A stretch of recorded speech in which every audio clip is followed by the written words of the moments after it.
हमारी नीतियां वो गरीब, वंचित, पीड़ित, शोषित, दलित और महिला, युवा, इनको ताकत देने वाली नीतियां हैं। अगर मैं कहूं प्रधानमंत्री जन औषधि योजना, तो प्रधानमंत्री जन औषधि योजना के तहत हम लोगों ने 8,700 सेंटर खोले हैं और 354 केंद्र हमने उड़ीसा में खोले हैं, जहां से गरीबों को आज दिन तक 1,300 करोड़ रुपए की दवा में बचत हुई है। गरीब आदमी को बचत हुई है, ये हमको याद रखना चाहिए। अगर मैं बात करूं प्रधानमंत्री आवास योजना, तो प्रधानमंत्री आवास योजना में देश में हमने 3,70,00,000 घर बनाए, तो वहीं 20.5 लाख घर उड़ीसा में लोगों को पक्का मकान देने का काम किया, तो नरेंद्र मोदी जी की सरकार ने किया है। अगर मैं बिजली की बात करूं, तो जहां 2.5 करोड़ घरों को बिजली दी गई, तो वहीं 24.5 लाख घरों को उड़ीसा में बिजली पहुंचाने का काम नरेंद्र मोदी जी की सरकार ने किया, ये हमको याद रखना चाहिए। अगर मैं बात करूं जल जीवन मिशन की, तो लगभग 7 करोड़ लोगों के घरों में पानी पहुंचाना है,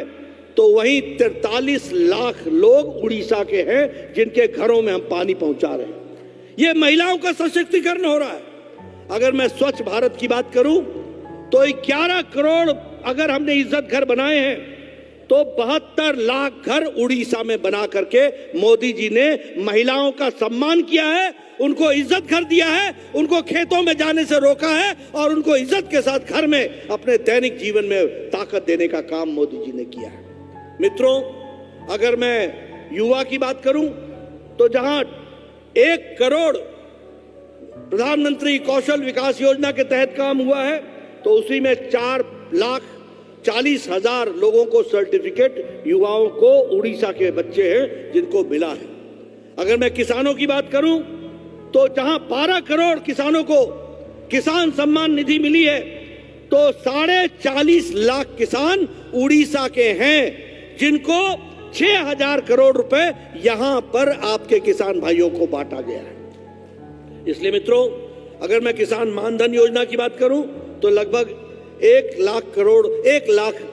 किसानों को इसका भी मानधन योजना का भी फायदा मिला है। इसलिए मित्रों, चाहे गांव हो, गरीब हो, वंचित हो, पीड़ित हो, शोषित हो, दलित हो, महिला हो, युवा हो, सबको शक्ति देने का काम,